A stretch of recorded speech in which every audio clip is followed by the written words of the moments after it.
रहस्यमय चिट्ठी। शाम का समय था और सूरज ढलने को था। अनिल अपने पुराने घर की सफाई में लगा हुआ था।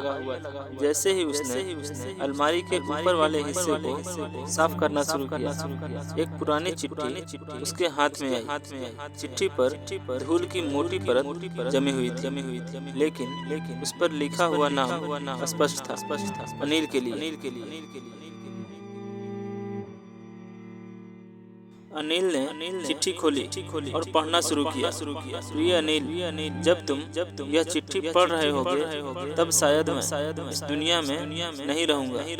अनिल के मन में एक अजीब सी बेचैनी होने लगी कि किसने लिखी होगी ये चिट्ठी और क्यों। इसके मन में सवालों का अंबार उठने लगा। चिट्ठी के अगले हिस्से में लिखा था, इस चिट्ठी को पढ़ने के बाद तुम्हें अपने पुराने संदूक को खोलना होगा। वहाँ तुम्हें एक सुराग मिलेगा जो तुम्हें एक रहस्य की ओर ले जाएगा। अनिल को अपने दादाजी का पुराना संदूक याद आ गया, जिसे उसने सालों से नहीं खोला था। उसे एक बार फिर उस संदूक की ओर देखने की इच्छा जागी।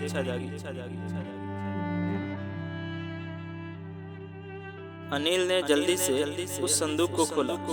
अंदर उसे एक और पुरानी किताब मिली, जिसके पन्नों के बीच एक छोटी सी चाबी छिपी हुई थी। चाबी पर एक छोटा सा निशान बना हुआ था, जिसे देखकर अनिल को कुछ याद आने लगा। यह वही चिट्ठी था जो उसके घर के तहखाने के दरवाजे पर भी बना हुआ था।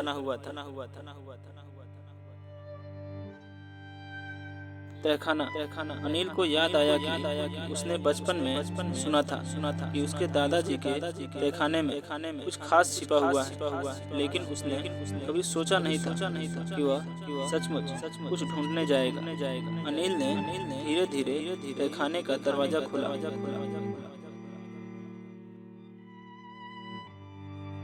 जब वह अंदर गया तो उसे एक पुरानी तिजोरी नजर आई। तिजोरी पर लिखा था, जो खोजेगा वही पाएगा। अनिल ने धीरे से तिजोरी खोली और देखा कि उसमें एक और चिट्ठी थी। इस बार चिट्ठी में लिखा था, अनिल, यह आखिरी सुराग है। तुम्हें इस रहस्य का पता लगाना होगा, तभी तुम्हें अपने दादाजी की आखिरी इच्छा का पता चलेगा।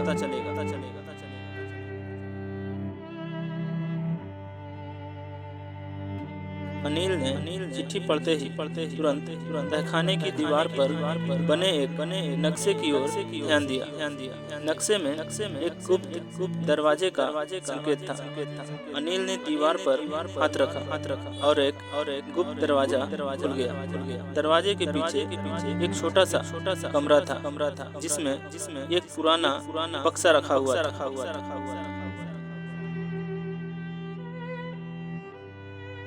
अनिल ने जब बक्सा खोला तो उसमें एक डायरी निकली। उस डायरी में अनिल के दादाजी की सारी जिंदगी के रहस्य लिखे थे। अनिल को पता चला कि उसके दादाजी एक महान खोजकर्ता थे और उन्होंने कई महत्वपूर्ण खोजें की थी, जिनकी जानकारी उन्होंने कभी किसी से साझा नहीं किया।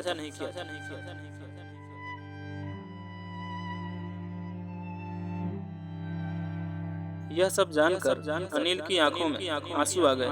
उसे अपने दादाजी की मेहनत और समर्पण पर गर्व महसूस हुआ। उसने तय किया कि वह इस डायरी में लिखी गई खोजों को दुनिया के सामने लाएगा, ताकि उसके दादाजी की मेहनत व्यर्थ न जाए। दोस्तों, आप हमेशा खुश रहें और मुस्कुराते रहें। ऐसे ही वीडियो के लिए चैनल को सब्सक्राइब करें। फिर मिलेंगे किसी दूसरी कहानी के साथ।